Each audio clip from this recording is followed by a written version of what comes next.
بسم الله الرحمن الرحيم الحمد لله رب العالمين إن الحمد لله تعالى نحمده ونستعينه ونستغفره ونعوذ بالله من شرور أنفسنا ومن سيئات أعمالنا من يهده الله فلا مضل له ومن يضلل فلا هادي له أشهد أن لا إله إلا الله وحده لا شريك له وأشهد أن محمدا عبده ورسوله اللهم صل على محمد وعلى آل محمد كما صليت على إبراهيم وعلى آل إبراهيم إنك حميد مجيد اللهم بارك على محمد وعلى آل محمد كما باركت على إبراهيم وعلى آل إبراهيم إنك حميد مجيد ورضى اللهم عن الخلفاء الراشدين والصحابة أجمعين ومن تبعهم بإحسان إلى يوم الدين أما بعد والسلام عليكم ورحمة الله وبركاته.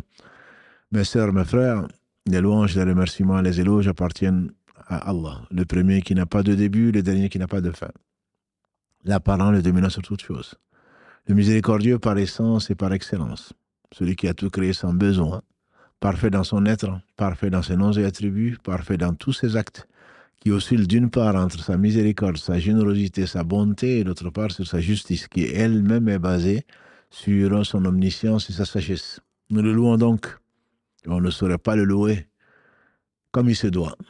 Il est le seul à pouvoir se louer. Nous revenons vers lui repentants, et nos péchés sont innombrables. Nous demandons protection contre les conséquences de nos péchés, et contre les tendances de l'âme. Celui qui a la guide, nul ne saurait l'égarer. Celui qui est privé de sa guidée, nul ne saurait lui montrer le droit chemin. J'atteste donc qu'il est le seul digne d'adoration. J'atteste de la véracité, de l'exemplarité, de la prophétie de Mohammed ibn Abdillah. Qu'Allah bénisse ce prophète, le meilleur homme que la terre a porté. Sa famille, ses compagnons, et tous ceux qui les auront suivis dans le droit chemin nous fassent l'honneur d'en faire partie. Ensuite donc, bienvenue dans ce jardin parmi les jardins du paradis, jardin où on se rappelle Allah, jardin où on évoque nos maux, pas pour se plaindre, sinon de notre faiblesse ou de nos faiblesses, à celui qui guérit. Allah est le seul guérisseur. La shifa'a illa shifa'uk, disait le prophète que Dieu le bénisse. Il n'y a pas de guérison si ce n'est la tienne. Celui qui n'a pas besoin de cause seconde, il est la cause première de tout bien.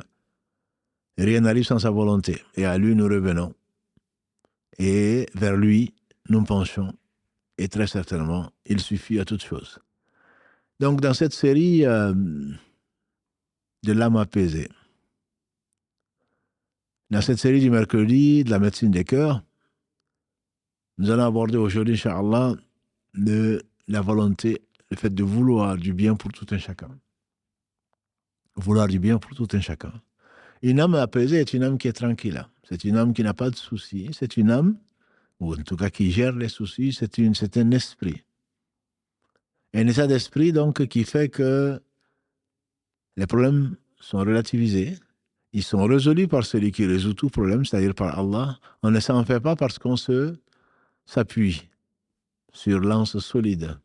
On s'accroche à l'espoir avec un grand E. Et Allah subhanahu wa ta'ala, c'est lui qui résout tous les problèmes. Et par conséquent, quand on cherche une âme apaisée, c'est l'état dans lequel on souhaite. On demande à Allah, on insiste, on implore sa miséricorde pour nous rappeler dans cet état. Comme il le dit dans la sourate 89, le Fajr, l'aube, versets 27 à 28. Ya ayatun nafsu mutama'inna. Ô âme apaisée. Ô toi, âme apaisée. Irji'i ila rabbiki radiyatan mardiya. Reviens à ton Seigneur, agréée et satisfaite. Et donc, pour que l'âme soit apaisée, il faut forcément que l'âme soit satisfaite de son lot. On lui donnera la terre et ce qu'elle contient. L'âme n'est jamais satisfaite, sauf si Allah la satisfait. Connaissant la réalité de ce bas monde, Allah apaise l'âme. C'est Allah qui apaise. Ala bi dhikrillahi tatama'inna al-qulub. N'est-ce pas que c'est par le rappel d'Allah que l'âme est apaisée? Les cœurs sont apaisés. Allah apaise les cœurs au travers des mondes, à l'appel des mondes meilleurs. Ce monde, ce bas monde a été créé pour les actes. Et l'autre monde, le monde de la récompense, la vraie récompense est dans l'au-delà et pour l'éternité. sera soit le paradis, qu'Allah nous compte parmi ses habitants. Et c'est ce qu'aucun œil n'a vu, aucun n'aurait entendu parler, dont même l'imagination n'est passée dans l'esprit de personne. Soit alors, c'est le châtiment qu'Allah nous en préserve. Et donc, ce temps m'inspire à retourner vers son Seigneur, subhanahu wa ta'ala, et Satan essaie de nous en éloigner. Dans ta vie, ma soeur, dans ta vie, mon frère, tu te rappelles, tu vois les moments que tu as passés à peser. Ce sont les moments où tu as été satisfait de ce qu'Allah t'a donné. Les moments où tu as aspiré au bonheur, pas seulement pour toi. C'est le moment où tu as aspiré au bonheur pour les autres. Quand on prend la première des sourates qu'Allah a rendue obligatoire pour chaque génuflexion, la Fatiha, Ibn Qayyim disait donc que Allah subhanahu wa ta'ala a révélé 114 livres, qu'il a tout résumé dans 4, la Torah, l'Évangile, les psaumes et le Coran. Il a résumé les 3 premiers dans le Coran et tout le Coran a été résumé dans la Fatiha. Et la Fatiha a été résumée dans le verset 4, Iyyaka na'budu wa iyyaka nasta'in. C'est toi seul que nous adorons, c'est toi seul dont nous implorons le secours. En réalité, Allah commence par se louer lui-même. Alhamdulillahi Rabbil Alamin.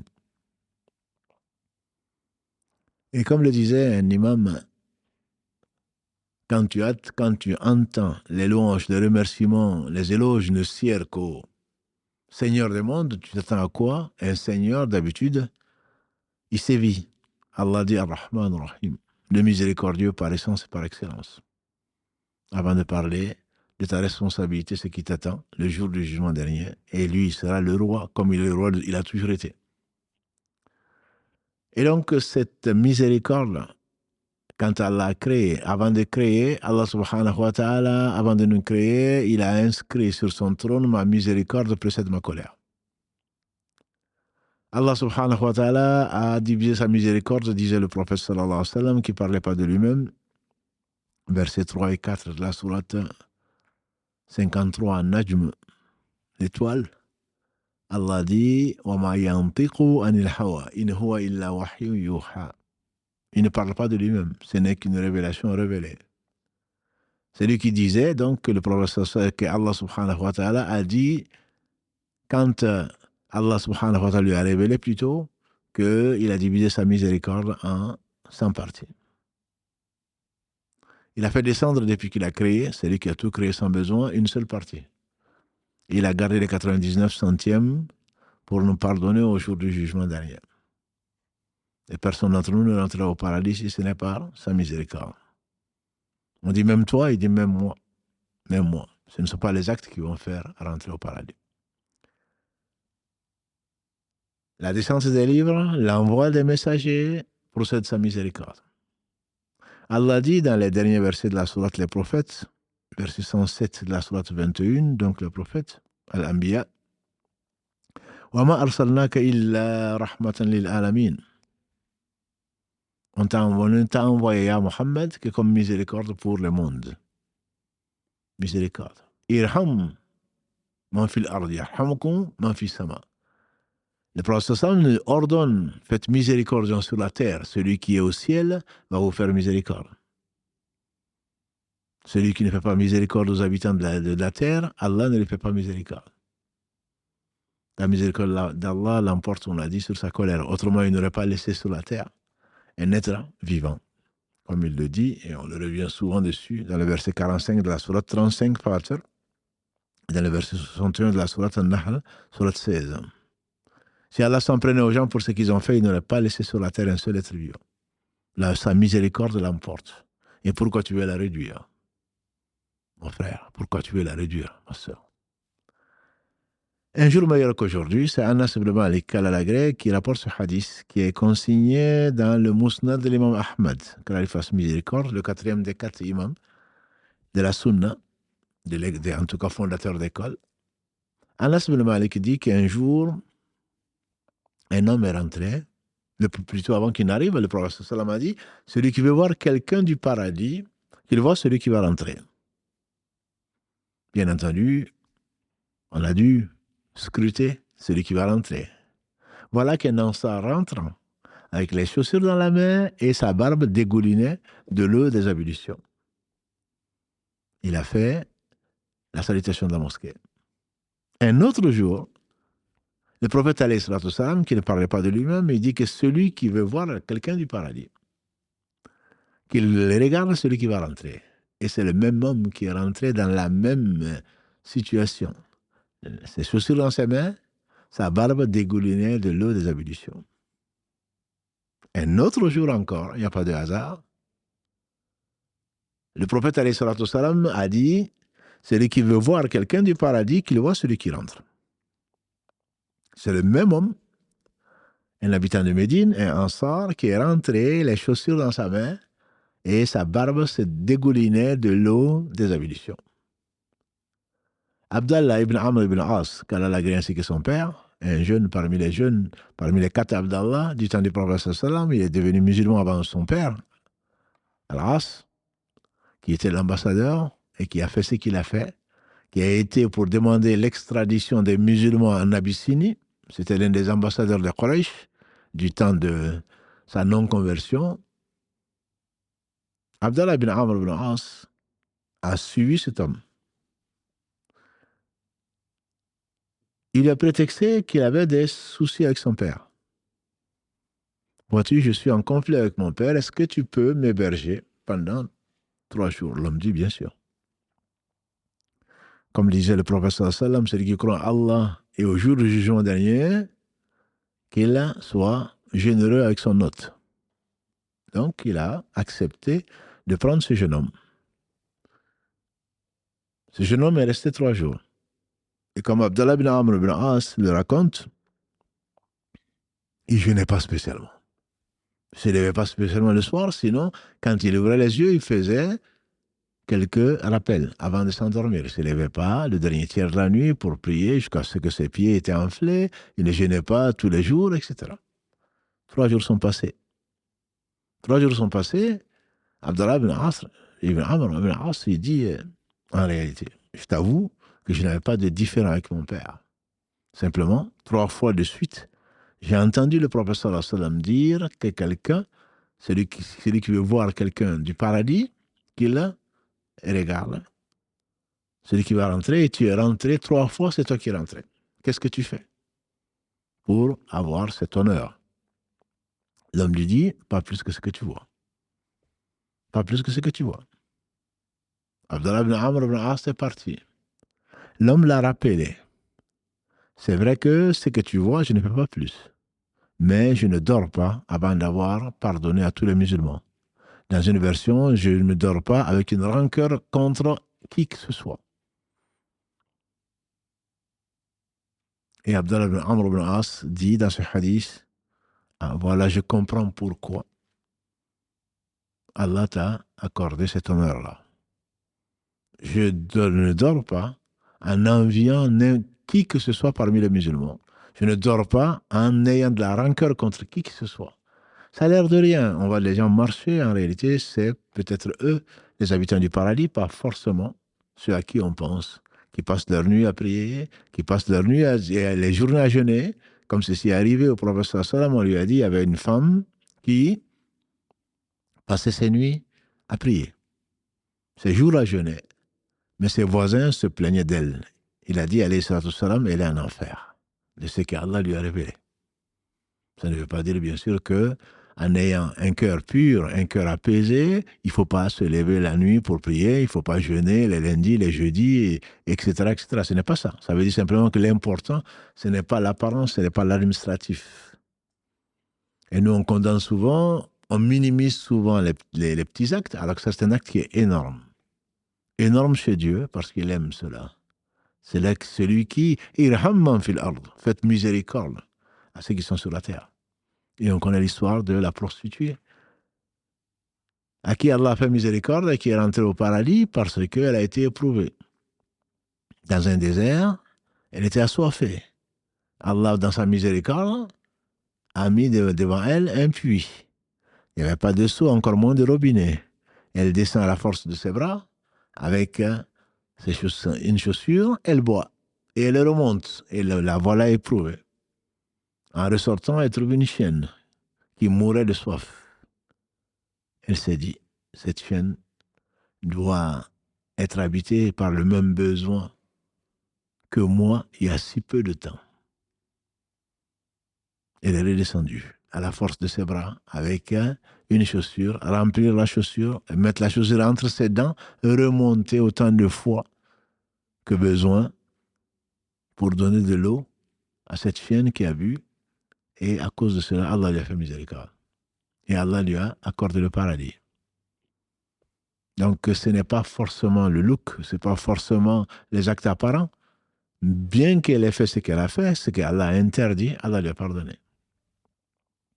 Qu'Allah nous pardonne et nous donne l'humilité et surtout pas de prétention. Parce que j'ai fait ceci, j'ai fait cela, donc je mérite cela.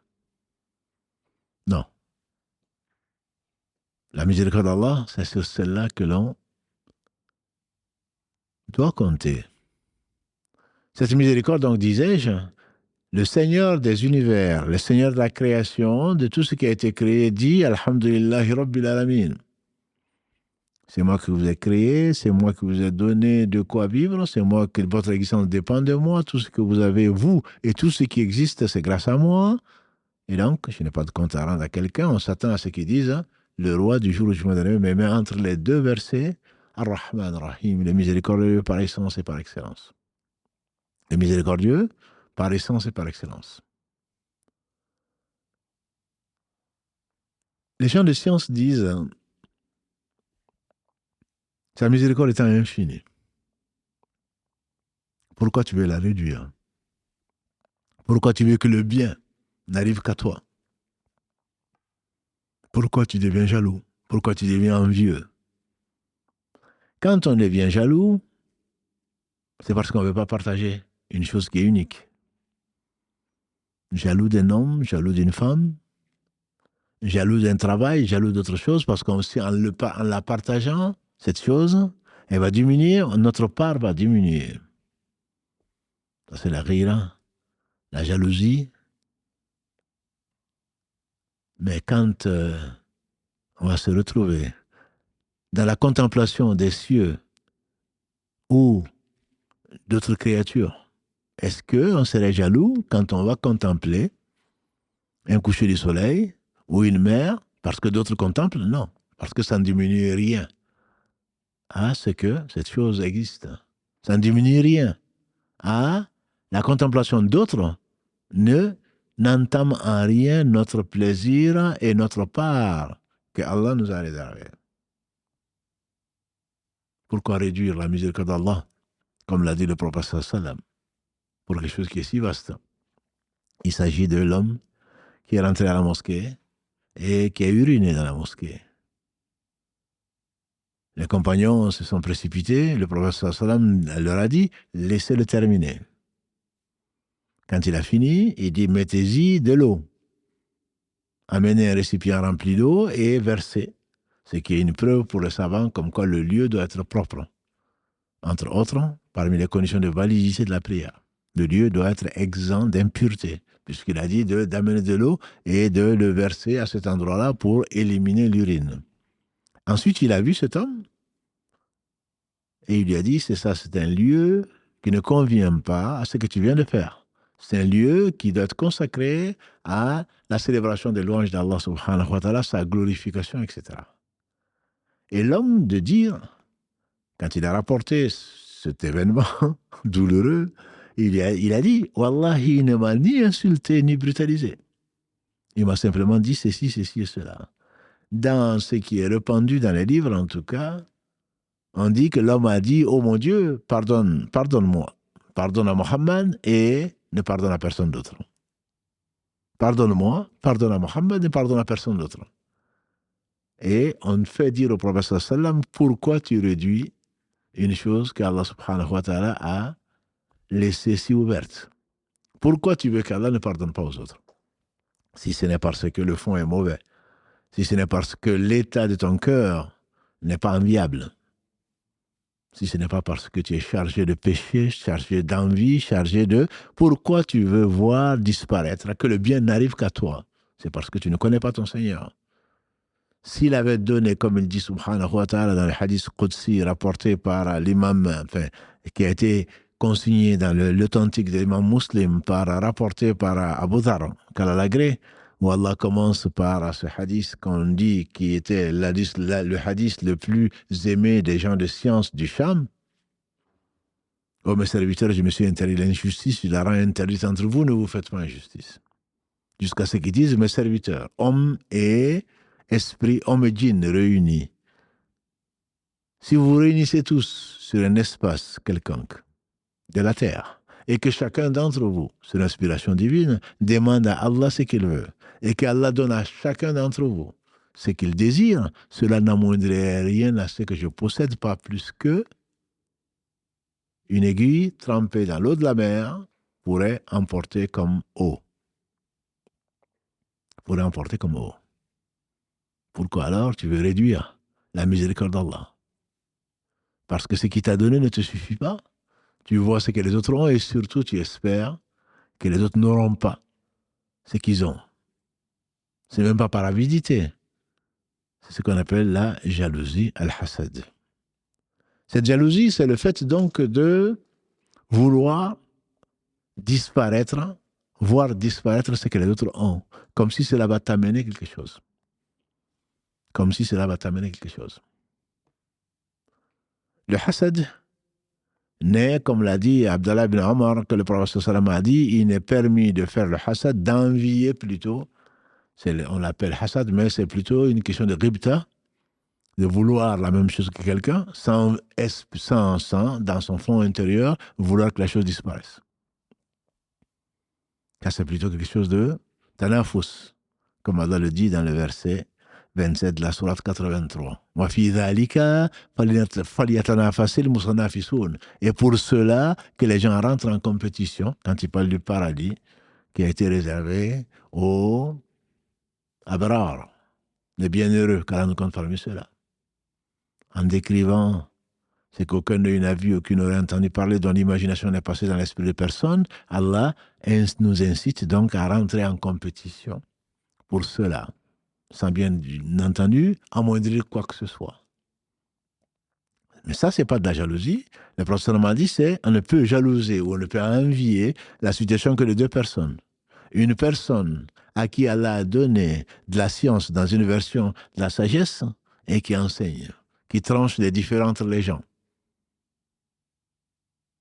par rapport à ce qu'Allah lui a accordé comme science et sagesse. Cette personne peut être enviée. Enviée, j'aimerais être à sa place. Ça ne veut pas dire que j'aimerais que sa science disparaisse. Comme malheureusement c'est le cas de quelques instruits qui ne sont pas savants. En réalité, comme Allah dit dans le verset 28 de la sourate 35, « Innama yakhshallaha min ibadihi al-ulama » En réalité, ne craignent vraiment Allah que les savants. Ceux-là ne craignent pas Allah quand ils enseignent. Ils n'aimeraient pas que quelqu'un ait une renommée. Ils aimeraient que la personne meure, que la personne se trompe, que la personne lui arrive ce qui lui arrive, pour qu'eux, ils soient les plus célèbres. C'est vrai que dans le fils d'Adam, il y a cette tendance. Dans l'âme, inna nafsa la amaratun bisu illa ma rahima rabbi. L'âme, certainement, dit la femme d'Al-Aziz, dans la sourate 12, verset 53, l'âme, certainement, ordonne le mal, sauf celle à qui Allah fait miséricorde. Donc, cette élévation, cette jalousie, pourquoi lui et pourquoi pas moi, c'est ce qui a amené Satan à désobéir à Allah subhanahu wa ta'ala. C'est ce qui lui a valu l'enfer. Jalousie. Que ça disparaisse. Pourquoi lui et pourquoi pas moi? Comme si Allah n'était pas le riche. Ya ayyuhan nasu antumul fuqara ila Allah. Wallahi huwa al-ghaniyul hamid. Allah dit dans cette même sourate 35, verset 15, ô vous les gens. Ô vous les gens, vous êtes en réalité tous des indigents. Vous êtes tous pauvres. Et c'est Allah qui est le riche. Le digne de louange. Et les gens de science disaient, le riche est pauvre, plutôt, et le pauvre est riche. La vraie richesse, a dit le prophète sallam, c'est la richesse du cœur. Le pauvre est riche parce qu'il sait qu'il peut compter sur celui qui est riche, et que lui, il est pauvre. Il est pauvre, il ne compte pas sur lui-même, contrairement à nos pseudo-riches, qui se voient dotés, favorisés, entre guillemets, et qui pensent, et il espère que d'autres ne le seront pas, qui seront les plus favorisés, et donc ils deviennent avares parce qu'ils n'ont pas envie de donner aux autres. Alors que le riche, c'est celui qui dépense matin, midi et soir, et depuis qu'il a créé, et qui a réservé le meilleur aux bienheureux ici-bas avant l'au-delà, c'est Allah. Il est le riche, il est le seul riche. Mais comme tu sais que c'est celui qui a dépensé, qui n'a pas cessé de dépenser, et dont la richesse est intacte, tu vas lui demander. Parce que tu es pauvre, tu sais que tu es un riche sur qui tu peux compter. J'aime bien cette anecdote que l'on raconte d'un homme qui invoque son Seigneur dans le dernier tiers de la nuit ou dans la nuit profonde quand les autres dorment. Cet homme invoque, implore son Seigneur, sa miséricorde. Il est vraiment dans le besoin. Et c'est là l'essence même de l'invocation. Quand on sait qu'on a les besoins, qu'on sait qu'on a un riche, et personne ne peut empêcher ce qu'il donne, ni de donner ce qu'il empêche. Et qu'il est riche et qu'il n'a pas cessé de donner au premier comme au dernier, et que cela n'a rien à montrer à sa richesse, il invoquait, implorait son Seigneur, qui a promis de répondre aux invocations.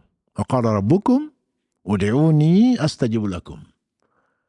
Dans la sourate Ghafir 40, verset 60, Allah dit, votre Seigneur, il a dit, il a proclamé, وَقَالَ رَبُّكُمْ, votre Seigneur a dit, اُدْعُونِي, invoquez-moi, astajib lakum, je vais vous répondre. Tu sais que sa promesse est vraie. Donc tu l'invoques. Tu l'invoques étant convaincu que s'il ne te donne pas, c'est pour ton bien. Qu'Allah fasse miséricorde à celui qui disait, quand j'invoque Allah et qu'il me donne, je suis content. Mais quand je l'invoque et qu'il ne me donne pas, je suis 10 fois plus content. Et on lui demande, mais comment se fait-il? Pourquoi tu l'invoques? Alors il dit, parce que si Allah me donne ce qu'il m'a donné, c'est que moi j'ai demandé. Mais s'il ne m'a pas donné, c'est qu'il a donné ce que lui, il veut. Ce qu'Allah aime est certainement bien mieux que ce que toi tu demandes. Allah sait et toi tu ne sais pas. Wallahu ya'lam wa antum la ta'lamun. Toi tu demandes ce qui va être du bien pour toi peut-être, sans assurance, et lui te donne ce qui va certainement être du bien pour toi, ici-bas et ou dans l'au-delà.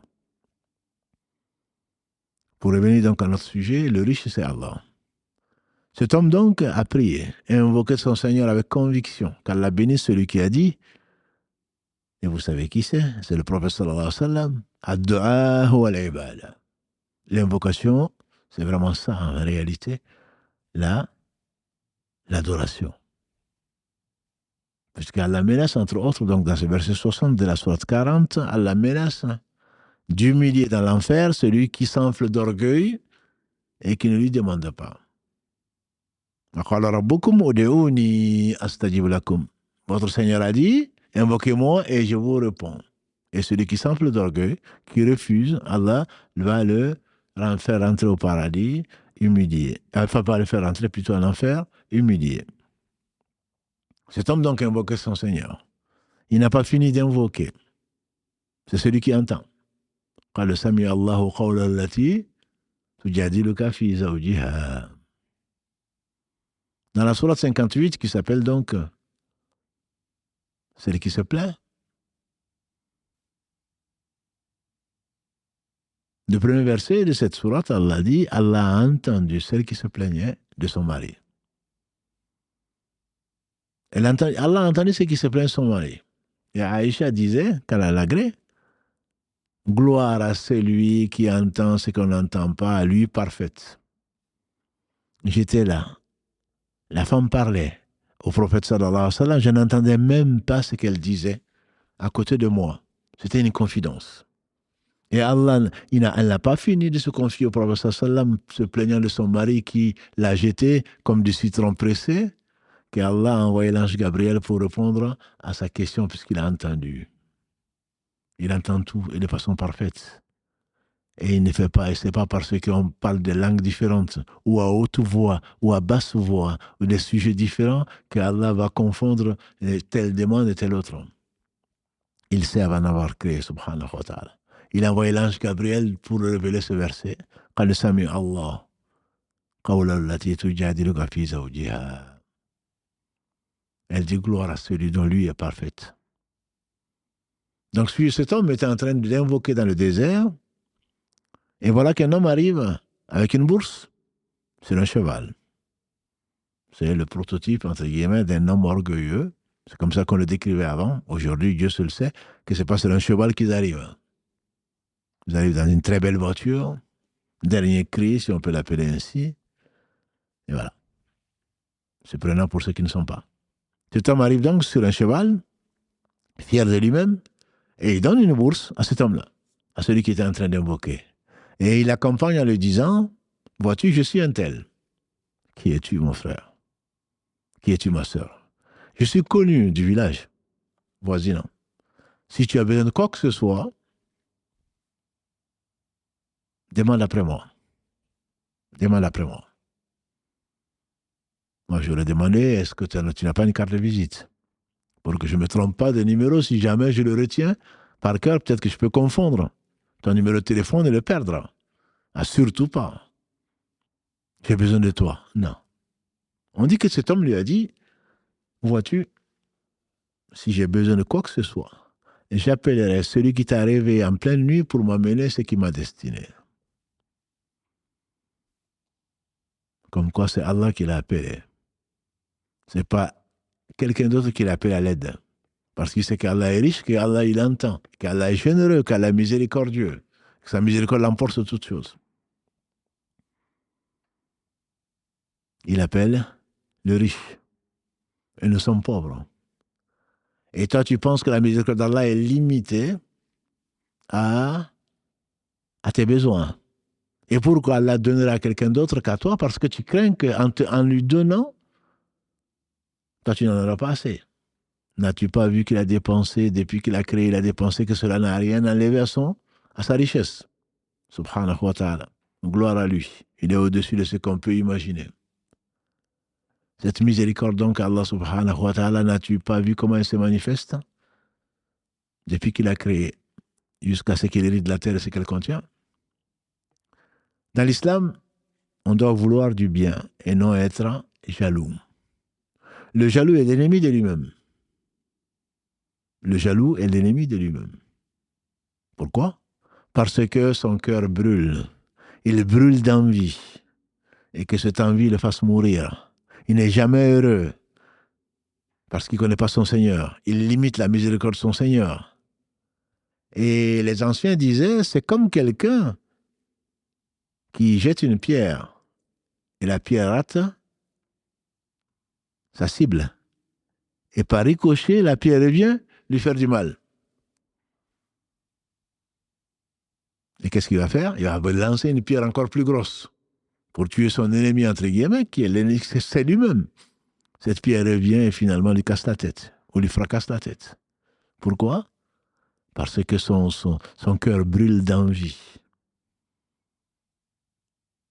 Et c'est ce qui amène à des conséquences terribles, comme vous le savez, comme la sorcellerie ou le reste. Elle a refusé ta demande de mariage. Elle a refusé d'épouser ton fils. Puisque dans les familles, on retrouve ces problèmes-là. C'est parfois la tante, parfois je ne sais qui, parfois le mari. Si jamais tu demandes le divorce, jamais tu vas te remarier. Comme si en ne se remariant pas, toi, ça va te consoler. Il y a un homme, il y a une vingtaine d'années, je dirais, ou au moins, en tout cas plus d'une dizaine d'années, qui était dans cette mosquée, quand on était dans les Algécos. Il est venu me voir après la prière du vendredi, il m'a dit, je me suis posé la question de savoir pourquoi Allah a créé l'enfer. Parce que je ne comprends pas. Comme certains d'entre nous, si Allah était vraiment généreux, pourquoi il a créé l'enfer, et pourquoi ceci, pourquoi cela? Il n'est pas interrogé sur ce qu'il fait, et toi tu seras interrogé.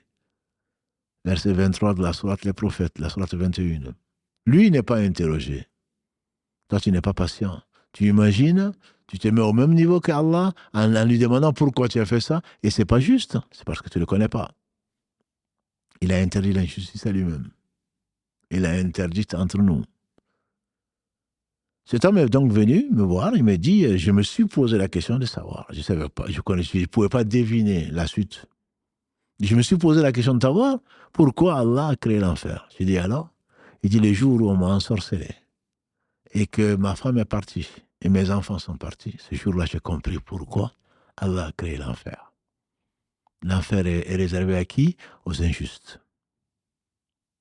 C'est vrai que tu peux être jaloux, tu vas avoir de la rancœur vis-à-vis de celui qui t'a fait de l'injustice. Et il y en a beaucoup.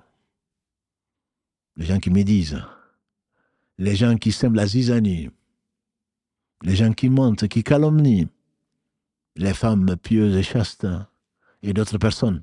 Alors que le professeur nous a dit au cours de son dernier pèlerinage, de celui qui l'a fait, Inna dima'akum, certes, vos sangs, votre honneur, vos biens sont sacrés, aussi sacrés que ce jour qui était un vendredi, dans ce mois qui est sacré.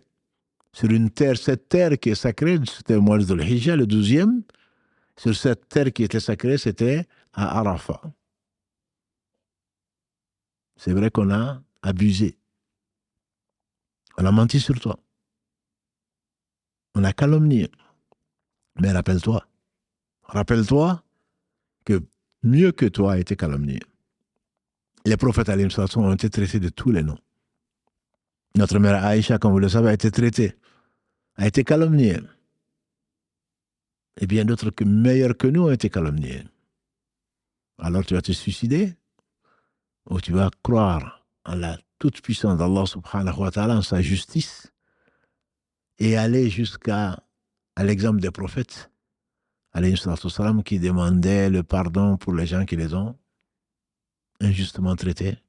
Quel intérêt as-tu, ma sœur, de voir brûler dans l'enfer une personne, même un animal? Une chose. Quel intérêt, quel plaisir tu vas avoir de cela? Que ton frère ne soit pas pardonné. Que ta sœur ne soit pas pardonnée. Ils ont fait du mal, ils le verront. Mais qu'est-ce que tu fais? À l'exemple de ce prophète sallallahu alayhi wa sallam qui disait, quand on a voulu l'assassiner, quand on a voulu le tuer à Uhud, on lui dit, maudit ton peuple, le Quraysh. Il dit, oh Allah, c'est comme si je voyais un prophète qui disait, oh Allah, pardonne à mon peuple parce qu'il ne sait pas. On a déjà évoqué cette notion. Et Ibn Qayyim disait, il y a 4 niveaux d'excellence dans cette parole du prophète sallallahu alayhi wa sallam. Il a dit, oh mon Dieu, pardonne. Un premier niveau. C'est un niveau qui est sous-entendu, c'est que moi j'ai pardonné à mon peuple, même s'ils ont voulu me tuer. Pardonne-leur, mon Dieu. Il dit mon peuple, parce que je viens d'eux, eux viennent de moi.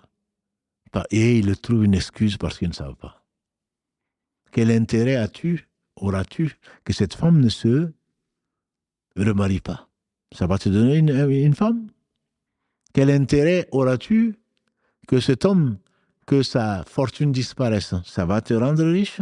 Quel intérêt as-tu de voir le malheur lui arriver, lui et sa descendance? Comme ceci se passe beaucoup dans nos pays.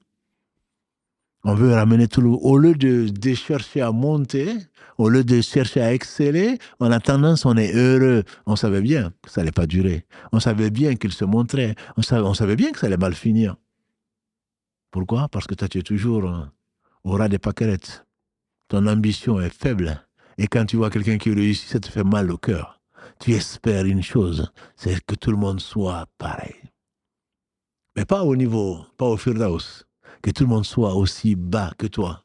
Que tout le monde cherche, que tout le monde soit dans le besoin. Que tout le monde soit dans la paresse. Que tout le monde soit dans la faim, dans la soif. C'est ce que tu espères. Pourquoi? Parce que le cœur, il est malade. Parce que tu n'es pas miséricordieux. Pourquoi tu veux réduire la miséricorde? Ça, c'est ce qu'on appelle le hasad. Ce qu'on appelle la jalousie ou l'envie. Et Allah a révélé la sourate 113, Al-Falaq, pour nous donner le moyen de nous protéger.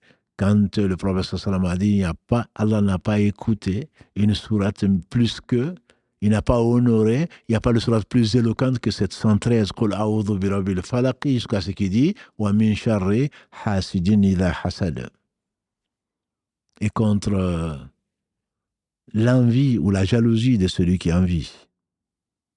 Et le prophète sallam lisait cette sourate et celle qui suit, An-Nas, et celle qui précède, Al-Ikhlas, 112, 113, 114, après chaque prière.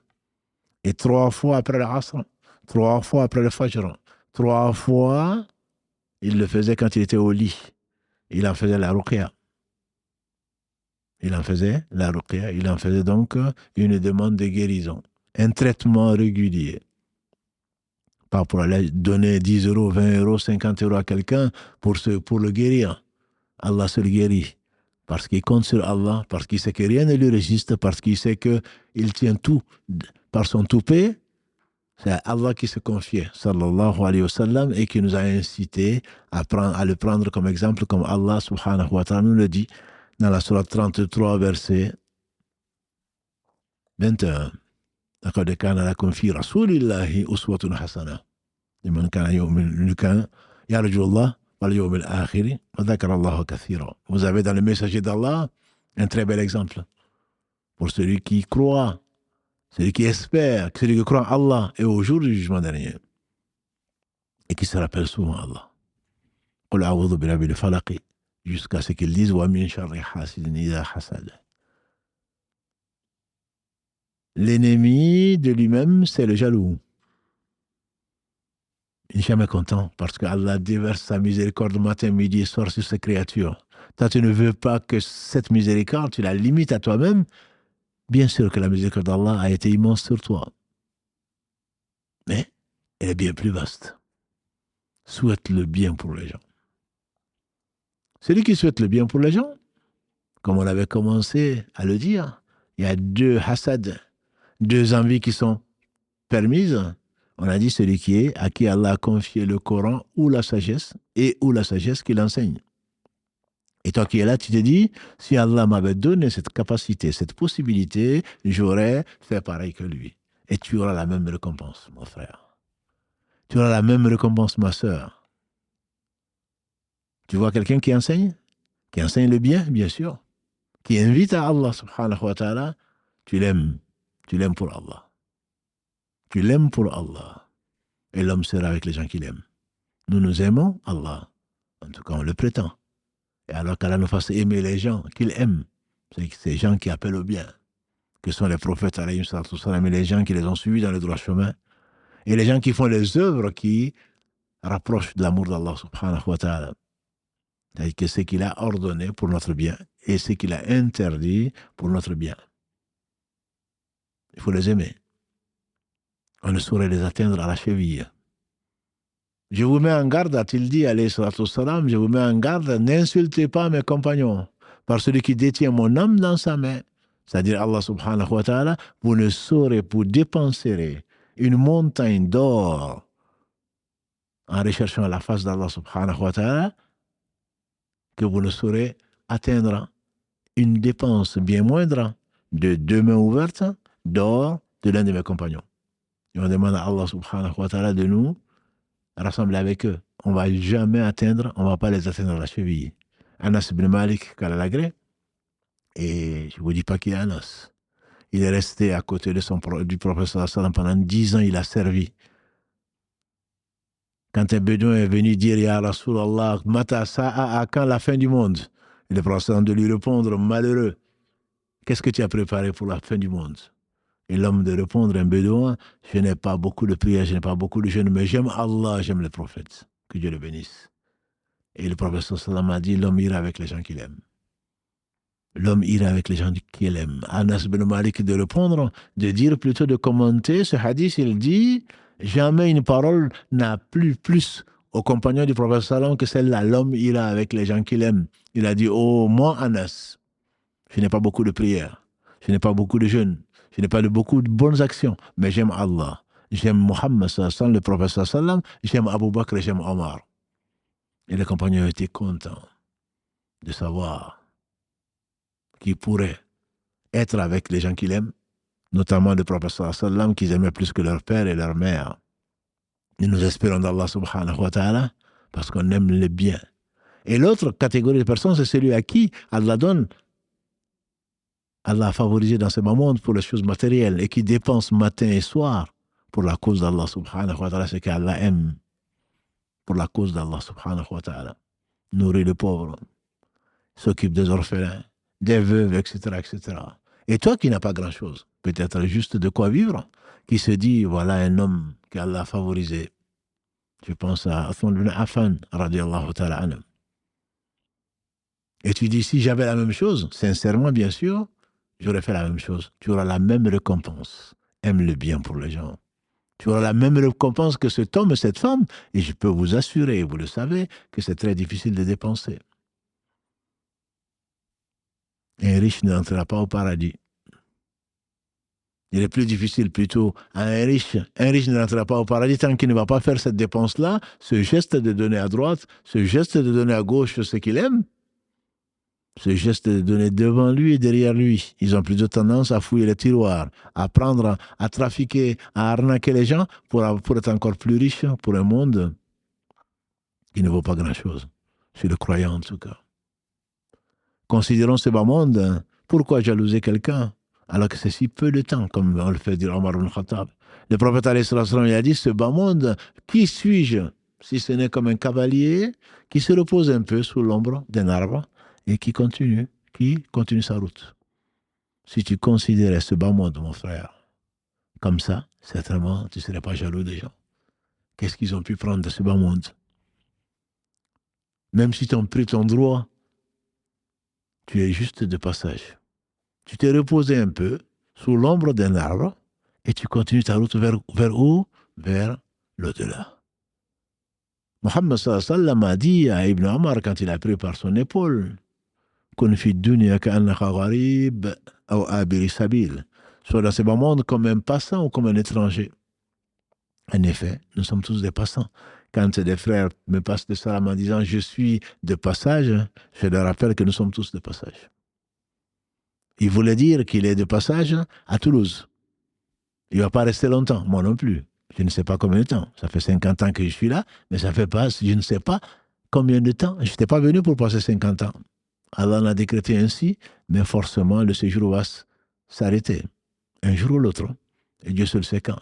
Nous sommes tous de passage. Considère-toi comme un jour, comme un passager, quelqu'un qui est de passage. Et Ibn Omar a bien compris cela quand il disait, quand tu es au matin, n'attends pas le soir. Quand tu es au soir, n'attends pas le matin. Prends sur sa santé pour quand tu seras malade, parce que tu vas être malade. Et sur ta vie pour quand tu seras mort, parce que tu vas mourir. Donc c'est quoi? Ce n'est que peu de temps. Aime le bien pour les gens.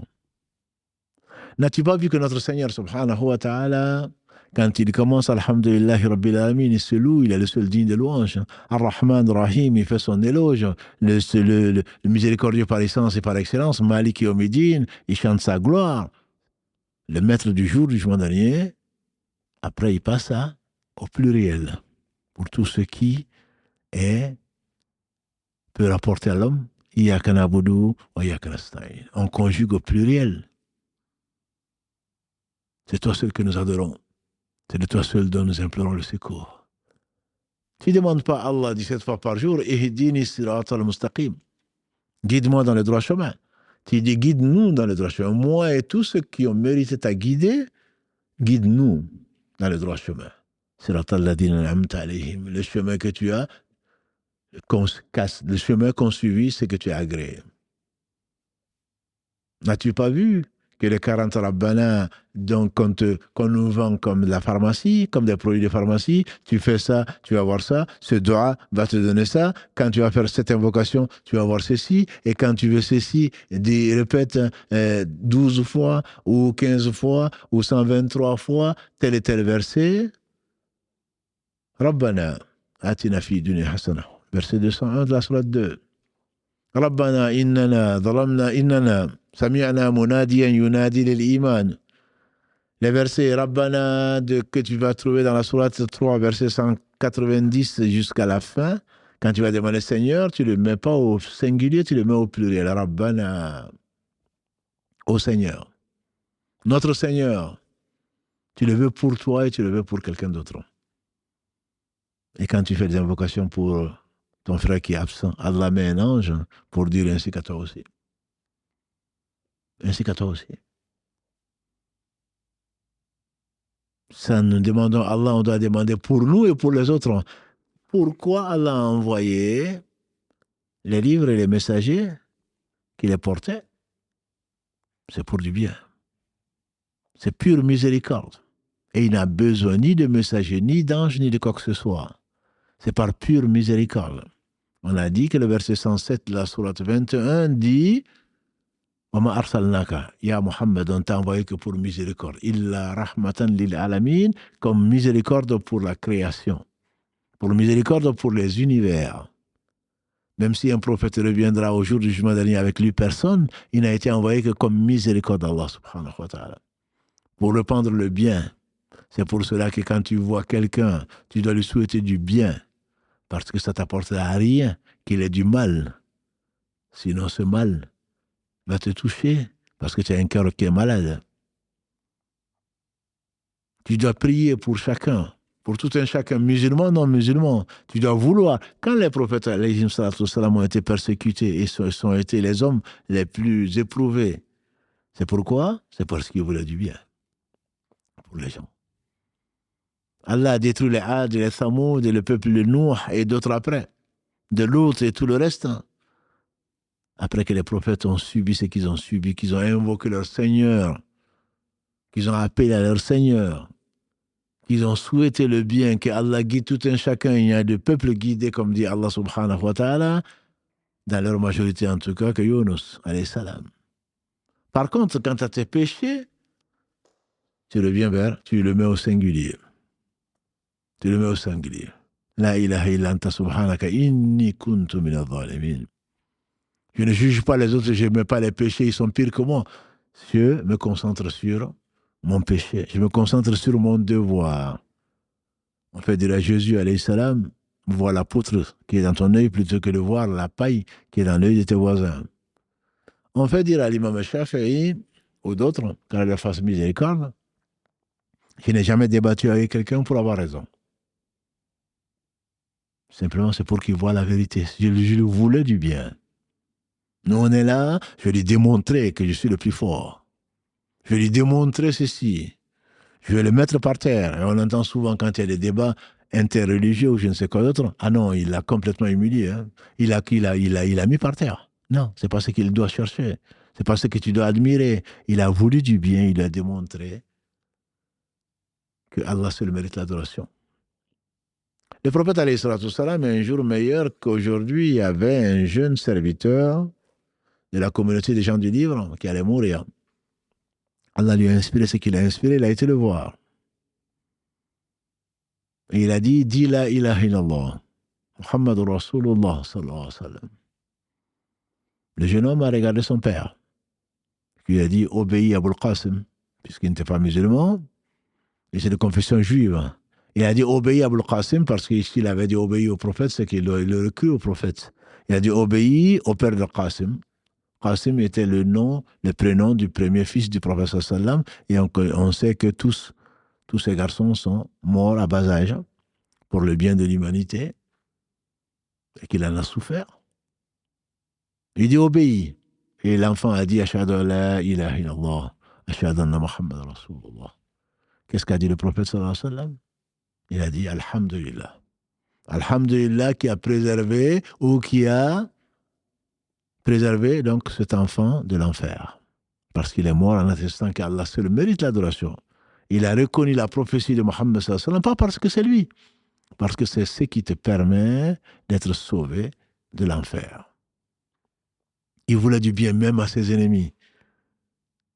En suivant cela, la recommandation d'Allah subhanahu wa ta'ala dans la sourate 41 Fussilat, verset 34. Allah lui ordonne, Ya Muhammad, ainsi qu'à ceux qui te suivent, idfa'a billati hiya ahsan. فإذا الذي بينك وبينه عداوة كأنه ولي حميم. Repousse le mal par le bien et tu verras ton ennemi invétéré qui va devenir un ami intime. On te fait du mal, repousse par le bien.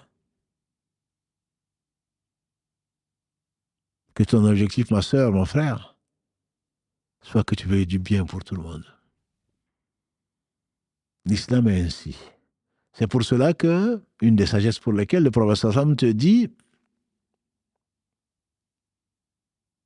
Ad-din wa nasiha. La religion n'est autre chose que la loyauté ou la sincérité, si on traduit nasiha. En fait, c'est le bon conseil, le conseil. Pourquoi? C'est une obligation pour chacun d'entre nous de conseiller quand on le demande. C'est une obligation. Ce n'est pas quelque chose de recommandé. Le conseil est une obligation. Nous demandions au prophète sallam l'iman, ya Rasulallah sallam. Vis-à-vis de qui? Ya au messager d'Allah. Lillahi, wa li kitabihi, wa li rasulihi, wa li a'immatil muslimin, wa ammatuhum. La religion, le bon conseil, c'est vis-à-vis d'Allah, c'est-à-dire la loyauté vis-à-vis d'Allah. On ne va pas conseiller Allah, bien sûr. La loyauté vis-à-vis de ce qu'il a révélé comme livre. La loyauté vis-à-vis de ce que, vis-à-vis de l'envoyé d'Allah, vis-à-vis des responsables des musulmans et vis-à-vis du musulman lambda. Pourquoi tu conseilles quelqu'un? Tu conseilles quelqu'un parce que tu lui veux du bien. Si tu lui donnes, tu lui conseilles, tu lui donnes, tu lui montres un chemin, c'est que Allah t'a montré, tu lui vois qu'il risque ceci et cela, et tu lui donnes ce que Allah t'a fait voir. C'est une obligation. Si tu ne voulais pas du bien, pourquoi tu vas le conseiller? Allah en a fait un des droits du musulman sur l'autre musulman. Qu'il suive ton conseil ou pas, tu n'es pas tenu de cela. S'il suivait ton conseil, tu as donné un conseil, tu es récompensé pour cela. Si tu suivais le conseil et que le conseil l'amène au bien, tu seras récompensé pour le bien qu'il a eu. Et s'il ne suit pas ton conseil, tu seras quand même récompensé pour le bien que tu lui as conseillé. Il se peut qu'il ne le suive pas, parce qu'il pense que ce n'est pas un bon conseil, c'est son droit. Tu ne peux pas obliger à quelqu'un à suivre ton conseil. Mais tu es obligé de lui donner le bon conseil là où parce que tu lui veux du bien. C'est une obligation dans l'islam. Tu dois vouloir le bien pour l'autre, pour ton prochain. Le prophète sallam nous a dit dans ce hadith authentique que l'on connaît tous, La yu'minu ahadukum hatta yuhibba li akhihi ma yuhibbu li nafsi. Aucun d'entre vous ne sera véritablement croyant s'il n'aime pas pour son frère, c'est qu'il aime pour lui-même. Et un épigone, deuxième génération, la meilleure des générations après celle des compagnons du prophète sallam. Je rappelle simplement que les compagnons du prophète sallam sont les meilleurs hommes que la terre a portés après les prophètes. Leurs enfants, qu'on appelle la deuxième génération, qui est celle la meilleure après eux, il y a un qui a écrit à son frère, à un frère. Il lui dit, Salam, n'est-ce pas que tu m'as écrit? Tu m'as demandé comment j'allais. Il m'a été plus facile de jeûner un jour de canicule, comme aujourd'hui, plutôt que d'aimer pour mon frère ce que j'aime pour moi-même. Salam. Le prophète nous dit, vous n'atteindrez jamais la vraie foi, la foi parfaite, jusqu'à ce que vous aimez pour votre frère ce que vous aimez pour vous-même. Si tu aimes du bien pour ton frère, si tu aimes du bien pour quelqu'un d'autre, pour une créature en général, tu vas l'aider, même si la personne t'a fait du mal. Celui qui a calomnié la fille d'Abou Bakr, la femme du prophète sallam, je pense à Aïcha. Et naturellement, Abou Bakr a été choqué. Et il a coupé les vivres. Allah lui a révélé le verset 20, a révélé à son intention le verset 22 de la sourate 24. Est-ce que vous n'aimerez pas qu'on vous pardonne? Que les gens à qui on a accordé une faveur ne lésignent pas à faire du bien aux gens, aux pauvres, parmi les muhajirines et le reste. Est-ce que vous n'aimerez pas qu'on vous pardonne? Quand tu vois quelqu'un dans l'erreur, tu dois souhaiter que la personne en sorte. Quand il dit Hidina siratal mustaqim, guide-nous dans le droit chemin, guide-nous qui? Oh Allah, guide-nous, c'est toi qui guides. Celui que tu guides est guidé, celui que tu ne guides pas est perdu. Personne ne saurait le guider. Quand tu dis Hidina siratal mustaqim, tu veux que Allah guide, les messagers ont été envoyés pour qui? Pour guider qui? Les égarés. Ils sont égarés, le messager est guidé. Alam yajidaka yatiman fa'awa wa wajadaka dhalan fahada. Dans la sourate 93, à Doha, Allah dit, est-ce qu'on ne t'a pas trouvé orphelin? Il ne connaissait pas son père, le prophète. Il ne l'a pas vu. Son père est décédé alors que sa mère était enceinte de lui. On t'a trouvé orphelin, on t'a mis à l'abri. On t'a trouvé égaré et on t'a guidé. On t'a trouvé égaré, on t'a guidé. Et donc, si on t'a guidé, tu dois chercher à guider les autres. Tu dois chercher le bien pour les autres. Tu dois vouloir le bien pour les autres. Celui qui ne veut pas du bien pour les autres est le premier malheureux. Parce que le bien qu'il ne veut pas pour les autres, Allah va le leur donner. Parce que c'est le Dieu des cieux et de la terre et ce que ça contient. Pourquoi tu veux qu'Allah te fasse du bien alors que tu ne veux pas du bien pour les autres? Il te le fait quand même. Mais il n'est l'obligé de personne. Il fait le bien à toutes ses créatures. Il n'en a pas besoin. Il n'est pas obligé de le faire parce qu'il s'est imposé. Votre Seigneur s'est imposé la miséricorde. Et le bien, il le fera, que tu le veuilles ou pas. Et ça t'apportera rien que les gens tombent dans le malheur, que les gens tombent dans l'enfer, que les gens tombent dans la difficulté, dans ce bas monde, avant l'au-delà. Les gens que tu vois, si tu n'as pas de compassion pour eux, c'est que tu n'as pas de compassion pour toi-même, c'est que tu ne connais pas ton Seigneur. Les gens l'ont calomnié. Les gens lui ont désobéi. Les gens ont fait ce qu'ils ont fait. Et pourtant, il déverse sa miséricorde sur eux matin, midi et soir. À l'image de ton Seigneur, sois miséricordieux. Demande à celui qui dit Allahumma ghfirli. Allahumma ghfirli wa lil mu'minina wal mu'minat. Oh Allah, pardonne-moi ainsi que aux croyants, aux croyantes. Pour chaque croyant et croyante, Allah lui inscrit une bonne action. S'ils sont des centaines de millions, il aura des centaines de millions de bonnes actions parce qu'il n'a pas réduit la miséricorde d'Allah et sa demande de pardon à lui seul. Il a demandé pour les autres qu'il ne connaît pas. Qu'il ne connaît pas. Parce qu'il a un cœur qui est apaisé. Le cœur apaisé, c'est celui qui... C'est un cœur qui est tranquille. C'est un cœur qui n'a pas de soucis.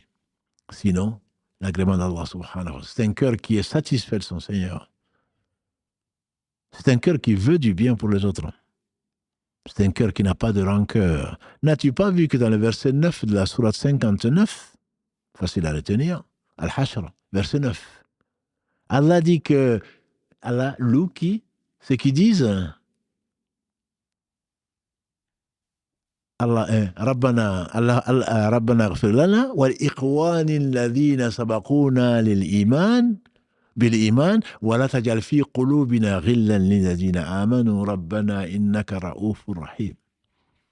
Ceux qui viennent après les compagnons, ceux qui viennent après les muhajirun et les ansar, et qui disent Seigneur, pardonne-nous ainsi qu'à nos frères qui nous ont dévancés dans la foi et ne met pas de la rancœur contre les croyants. Qu'est-ce que ça va te servir d'avoir de la rancœur, sinon te brûler d'impatience et de douleur de voir le bien que Allah répand sur ses créatures. Il faut demander à Allah subhanahu wa ta'ala de ne pas laisser notre cœur être envahi par la jalousie, qui est l'une des mères de tous les péchés, disait Ibn Qayyim. L'une des 3 mères de tous les péchés, c'est la jalousie. Une autre mère de tous les péchés, c'est l'orgueil, qui a emporté Pharaon et les orgueilleux. Et l'autre, c'est l'avidité. Tu partiras de ce bas monde avec très peu.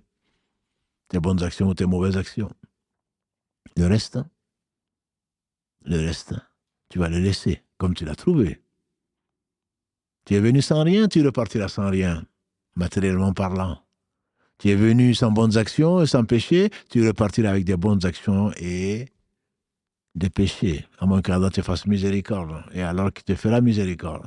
Quand il se fera miséricorde, très certainement, c'est lui le miséricordieux. Et c'est pour cela qu'il a créé ces créatures. C'est pour cela qu'il les a guidées. C'est pour cela qu'il a envoyé les messagers. C'est pour cela qu'il a conservé le livre. Cette miséricorde est infinie. Mais Allah la réserve aux gens qui croient en lui et aux messagers illettrés, qui croient en Allah, en ses livres et en ses messagers. Cette attitude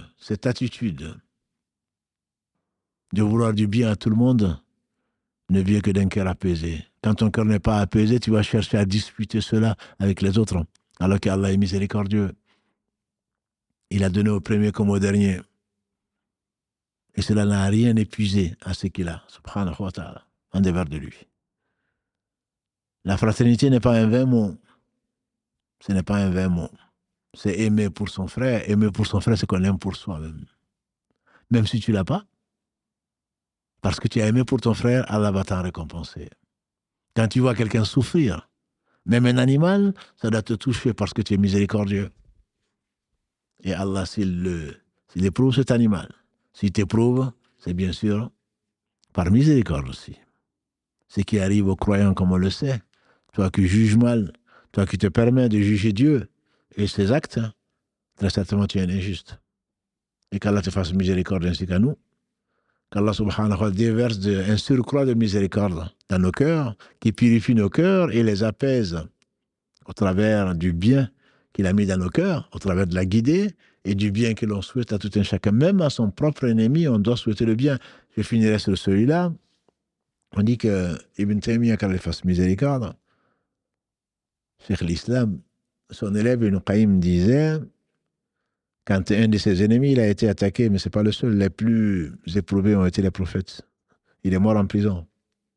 Et son élève Ibn Qayyim est rentré en fait en prison pour apprendre auprès de lui, parce que la science, son amour de la science, son amour d'Allah subhanahu wa ta'ala, il a préféré rentrer en prison pour apprendre auprès d'un prisonnier injustement emprisonné, plutôt que de rester à l'air libre et qu'il n'apprenait pas grand-chose. Allah sait où mettre son épreuve. Il dit qu'un de ses ennemis qui l'a calomnié et qui lui a valu, entre autres, la prison, injustement, Youssouf a été en prison alors qu'il n'avait rien fait. Allah a voulu l'éprouver là, le purifier et ensuite l'envoyer et faire de lui un messager. Ibn Qayyim disait donc, Ibn Taymiyyah, il est venu lui annoncer, Ibn Qayyim, que son ennemi est mort. C'est un ennemi, celui qui l'a calomnié, qui l'a envoyé en prison, etc., est mort. Qu'est-ce qu'Ibn Taymiyyah lui a dit? Ne me parle pas des malheurs. Ne me parle pas des malheurs. Présente-moi son père. Il a été présenter ses condoléances à son père. C'était avant certainement qu'il soit emprisonné. En tout cas, il n'était pas en prison. Il a été présenter ses condoléances à son père. En lui disant, j'ai appris que ton fils est mort. Je te présente mes condoléances. Si tu as besoin de quoi que ce soit, que ton fils pouvait faire pour toi, sache que je suis là pour te rendre service. Ça, ce sont les cœurs qu'Allah a purifiés. Ton ennemi est mort, on serait nous contents. Il est mort. Ah, celui-là, il est en enfer. Je ne vais jamais lui pardonner. Parce que tu penses que si tu lui pardonnes, Allah va lui pardonner. Allah est juste, il interdit l'injustice. Mais prie Allah subhanahu wa ta'ala que cet homme, que cette femme ne meure pas dans l'état où il va mériter l'enfer. Il va mériter le châtiment de la tombe. Tu imagines le châtiment de la tombe? Tu imagines être à la place de quelqu'un qui est en train de souffrir? Même si tu es au paradis, même si tu es dans ta tombe au paradis, mais le simple fait d'imaginer, walillahi alhamd, tu n'auras pas imaginé ça, que quelqu'un est en train de souffrir ne doit pas te réjouir. Si cela te réjouit, c'est que tu as un cœur qui est malade. Aime le bien même pour ton ennemi. Facile à dire, j'en conviens. Mais c'est un cœur apaisé qui va revenir vers Allah subhanahu wa ta'ala, satisfait de son Seigneur et agréé par son Seigneur. Radiyatan mardiya. Satisfait de son Seigneur, qui détient la royauté et la richesse de ce bas monde dans l'au-delà, et qui est agréé de son Seigneur. L'âme apaisée et cette âme, donc qui est déjà dans un paradis ici-bas avant l'au-delà. Qu'Allah nous l'accorde, qu'Allah nous aime, qu'Allah nous fasse aimer les gens qu'il aime, les prophètes, les gens véridiques, les martyrs témoins, les gens de bien. Qu'Allah nous fasse aimer les actes qui rapprochent de son amour. Qu'Allah bénisse encore plus Mohammed, sa famille, ses compagnons, tous ceux qui les auront suivis dans le droit chemin, et nous fasse l'honneur d'en faire partie. Notre prochain rendez-vous, donc, Inch'Allah, c'est samedi à 19h. سبحانك اللهم وبحمدك أشهد أن لا إله إلا أنت أستغفرك وأتوب إليك وآخر دعوانا أن الحمد لله رب العالمين والسلام عليكم ورحمة الله وبركاته.